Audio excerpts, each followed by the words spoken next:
Kind of did. Yeah. We kind of covered that. Yeah. Yo, Doing that, the only issue with the wide angle is it's showing on the monitor max and minimum.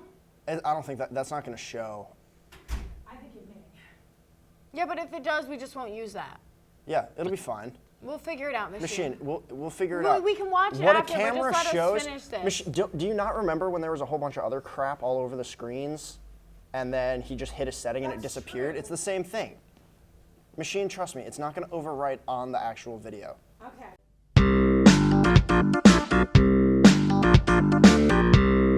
Hi, I'm Paul Vetier. Welcome to Teen V.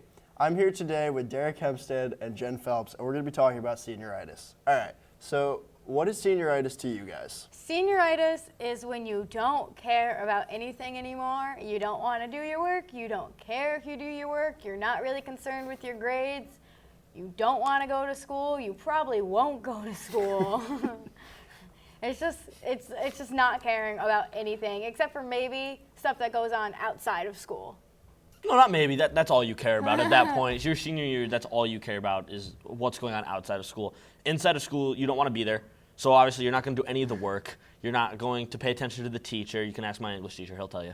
You don't want to do anything in there. You just want to go home and do something sleep. elsewhere. Yeah, you don't want to. I agree with you, and I think part of that is because it's your senior year, it's the last year you're going to be there, and you want to enjoy the time you have left. Because I think everyone gets that moment at some point where they're sitting there, and I mean, in class the other day, you read that Tumblr post about how you're like, we're never going to see any of our friends again, and like all this other stuff, and it only lasts like 3 seconds, maybe for you half a second because you're heartless, but like it'll be like a very like solemn moment where you're just like, oh.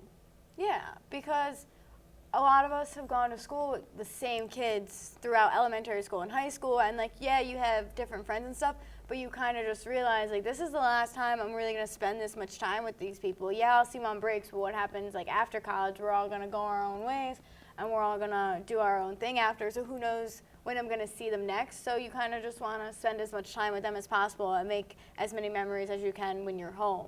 People say make the most of your senior year, and unfortunately not caring about school, I feel that is a part of that making the most of your senior year. Because, you know, like Jen said, this is the last time you're gonna see your friends, or friends or people you associate with, whoever, whatever you wanna call them. This is the last time you're going to see them. This is the last time you're going to, you know, hang out with them, chill with them, do whatever with them, whatever you do. It's at least for an extended amount of time. It's the last time. Yeah, I agree. Well, we actually asked some of our friends what they thought about senioritis and what they thought senioritis was. So check out these clips. It's when seniors no longer feel the desire or need to do work.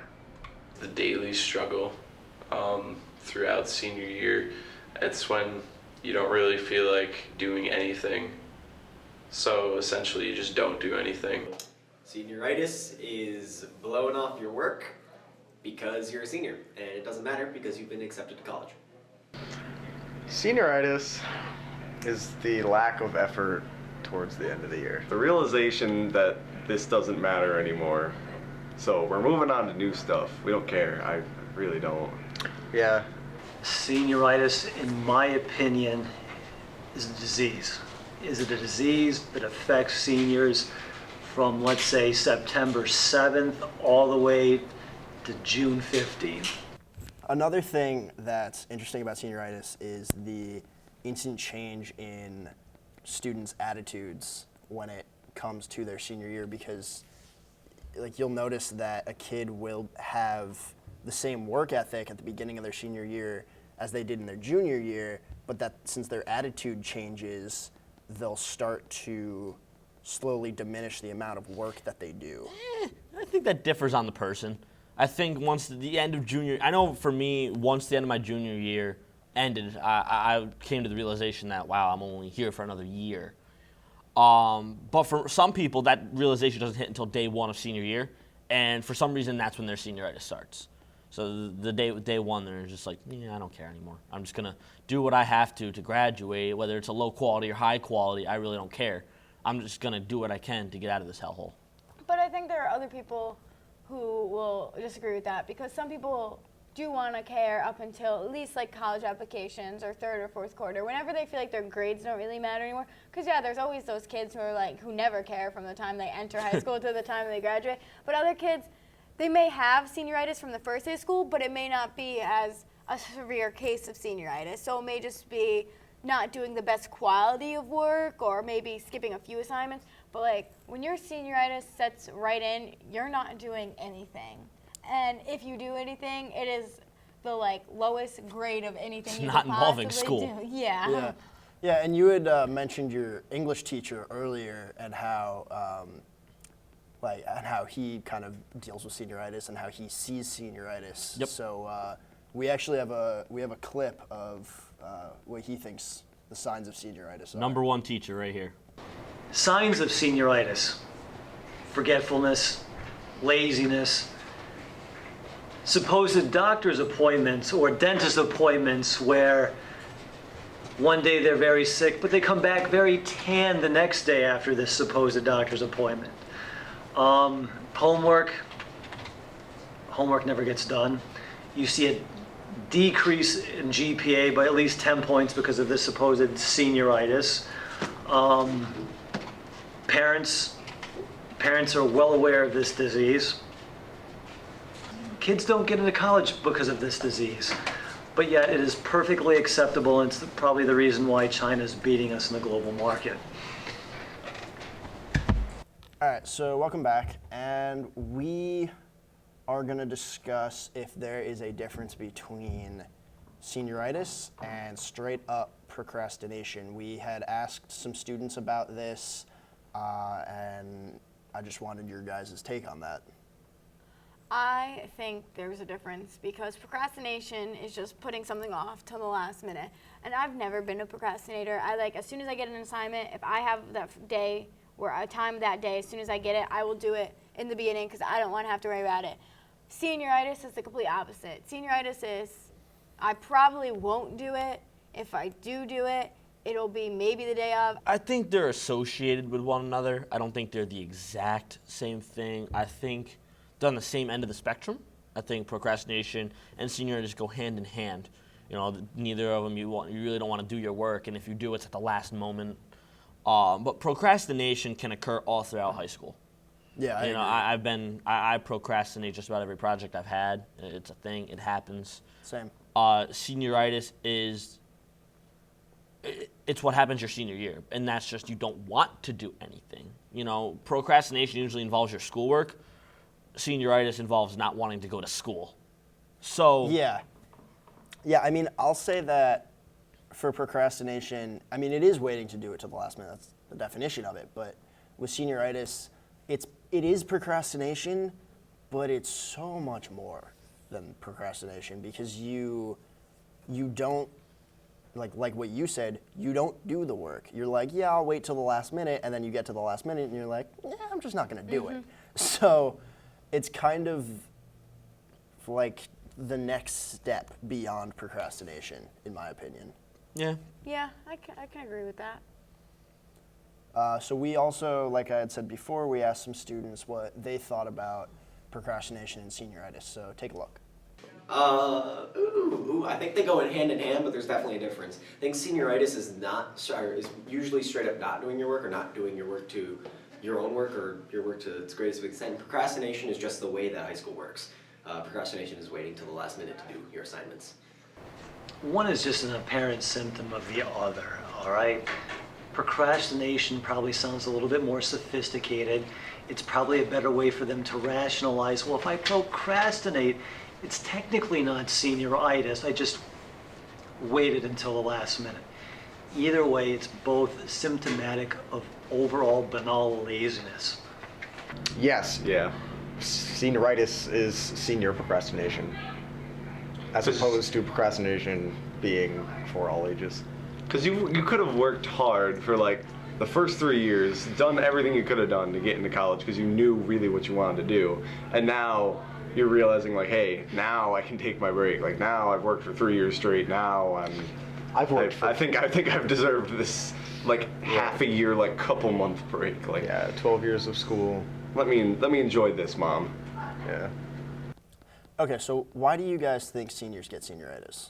Seniors get senioritis because we have been in school from the time we were 5 until most people graduate 17 or 18, and we are just exhausted. We've worked hard, we've got our grades, we've applied to college, which is so stressful. I think the college application process is probably what drains most of the energy out of you that you could put into your senior year. And once you see what schools you've gotten accepted to, you just kind of are like, okay, I can take a deep breath. I can relax. I've worked hard. I've gone into school. Now it's just time to coast by. And as we said earlier, you want to make as many memories with your friends as possible. So you just would rather be out doing things with your friends than sitting in school. And that's kind of, I think, why you get senioritis, because that realization that your time where you are is almost done makes you rather focus on that stuff than school, because after the summer, once fall comes back around, you're going to be in school, and you have to go to school for another 4, 6, 10 years, depending on what you want to do with your life. Yeah, so it's just, you just want a break from it. Yeah, and I think that in terms of the college application process, I think that's also a reason why certain kids will get senioritis earlier or later. Like for me, senioritis is creeping in, but it's not fully there, because I applied to school in October, and I only applied to one school, and it was an easy application process, and I got in relatively quickly. So for me, it wasn't a stressful time, and I think stress really plays a part in having senioritis, you know? I think it's more than just the college application. I think it's the balancing of everything that you would normally be able to balance your high school career, you know, extracurriculars, sports, but now you're adding, you know, it's your last year, and you're adding the college application process on. So that's way more that you have to balance, or at least think about now going through your senior year. And so, like Jen said, that's very, very draining to the extent where that's where senioritis sits. You don't want to do anything anymore because you're so drained of all the energy that you would normally have to last you for the whole school year, and now it's stopping. You're all out of energy, essentially. You're burning out to the rest of the year, for the rest of the year, rather. We also asked some students about what they thought and why they get senioritis. I think because you're so close to the end and you've busted your butt for a long time, ever since like kindergarten, stuff like that, you know, and so you're just so close to being done that you feel liberated. When you look at the way high school works, basically the goal of high school is to get into college, to move on to higher education if you're doing that. So when you think about it, once you've gotten into college and accepted, there's a lot less motivation to do well or to do your work entirely, and you just kind of want to ride with the punches on your way out.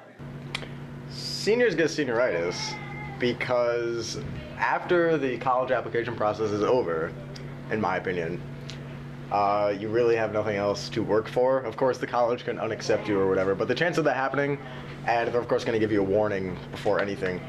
I think that's one of the main reasons that kids get senioritis. So going along with what my friend Jack said, we were able to interview Jeremy Bogan, who works in the admissions department at the College of St. Rose, and ask him about college acceptance and how senioritis affects that. Thanks for being here with us. Thank you for having me. So do you view senioritis as a legitimate issue? I guess I'd say it was an issue. I mean, we try to look at in terms of the high school transcript, everything from their 9th grade all the way up through the senior year. So, you know, I can see how difficult it can be for a student as they have been accepted to a college and sort of finding that motivation to finish out in terms of their senior year. But I mean, senioritis is, I don't know if it's necessarily an epidemic or anything like that, but it's definitely something that we try to monitor and track throughout their high school curriculum. All right, yeah. So when you guys accept a student, in the acceptance letter, is there a line, like a fine print that says you have to maintain these grades, otherwise we have the right to revoke your admission? Yeah, realistically what we have in the accept letter is really that they complete their high school graduation or complete the curriculum. So if students do drop a little bit, we'll monitor that, and that can happen, and we've seen that happen before. But frankly, if they start to fail courses or they're starting to withdraw from a number of courses, that's when we have the ability to sort of revoke the decision. Is that something that you guys do often? We don't do it often. We're pretty upfront in terms of information and telling students that we expect them to finish their curriculum, expect them to do well, and also in terms of preparation for college, it's important that they finish out and do well in their high school senior year. So it is very rare, but it has happened in the past. We have done it before. All right, and are there stages of that? So like, are there like warnings? Like, how much does it have to drop before you do actually revoke it? Usually what we do is we track through the mid-year, and then we start to look at their third quarter. That's when we start to see if there's any slip. And then a lot of the times we usually get the final high school transcript. We require that as a student finishes and completes their high school graduation. We request their final high school transcript. So that's when we review all of the information there to really see how they did in their senior year, if they finished strong, if they did fail courses, or if they didn't complete graduation. That's when we reach out to the student and sort of inform them of the decision. Okay, so do you guys just inform them, or do you give them a chance to also explain themselves, like why their grades dropped if they do? We usually do not. Well, it depends. If there's some sort of extenuating circumstance where death in the family, something happened, that was pretty tragic in their lives, where it caused that change, a lot of the times the guidance counselor or their school counselor will reach out to us to let us know that and inform us of that. But the times that we've had to revoke decisions, it's strictly because the students have just decided to stop going to classes. And we rarely have a situation where something happened and then they just weren't able to finish out their high school career. All right. On average, how many acceptances do you guys revoke each year? Oh man, each year? I'd say in the last 4 years, we've revoked maybe 2. Oh, okay. Yeah, we usually don't revoke a lot. And to be honest with you, it's really because we're upfront about it. And we tell them, this is serious. We want you to do well. We also want you to be prepared. So, if you're dropping courses and if you're failing your courses in your senior year, it's not necessarily preparing you for your freshman year in college. So we try to be upfront and honest with students about that. Yeah. So is there any other advice that you'd like to give to high school seniors about senioritis? Finish strong. That's the biggest thing. I always tell students, you've worked so hard, to at least get your transcript and do the work so you've been accepted to a college, especially at St. Rose. Finish it out and really make sure that you actually can come here and enjoy your experience. So that's the biggest thing. Just try to stay motivated. You only have a few months left, especially when that senioritis starts to kick in. You're almost at the end there. If you can stay focused, finish those last few projects, then you'll be home free for your summer and then starting in the fall for at St. Rose. All right, awesome. Well, thank you so much for being here. Thank you. Appreciate it. Yeah. Going off of that, is there anything that you guys want to add about senioritis? Anything that hasn't really been said you want to get off your chest? Enjoy it. Enjoy senioritis. You're probably not going to get it again. Do you get senioritis in college? I don't know if you're allowed to get senioritis. Do you get it in your senior year of college? Is that a thing? We're not to that point or yet. is that we don't procrastination really again? I don't. Enjoy senioritis for your senior year. Enjoy, those last few. I really, you could call them moments. This year's flew by. I don't know about you guys. Oh yeah. It's definitely flown by for me. I can't remember much, but that's also because of a lack of memory. So definitely we all need to enjoy what little time we have left in high school, because once we're gone from high school, moving on to college, moving on to jobs, we're definitely gonna miss it. We're gonna miss our last year. So enjoy it. It's okay to have senioritis, everyone has it, but don't let it consume your entire senior year. Make sure you stay on track with school just a little bit, because when you do go to college, you don't want to be so overwhelmed with work because you slacked off your entire senior year. So again, going off what Derek said, have fun, enjoy your senior year, but also keep your head on your shoulders just a little bit. Yeah, only let it consume about half your soul. To me, I take it deep to my heart. My senioritis lives right here. It's a piece of my soul. I think that's kind of all the time we have for today. So thank you guys for being here. We'd like to thank We're sort of required, for the record. Yeah, they're required to be here. We'd like to thank everyone who participated in the interviews. We'd like to thank Jeremy Bogan and the College of St. Rose for having us. And that's it. See you later. Have a good night, or morning, Or afternoon. or midday, or brunch. I'm ready for that.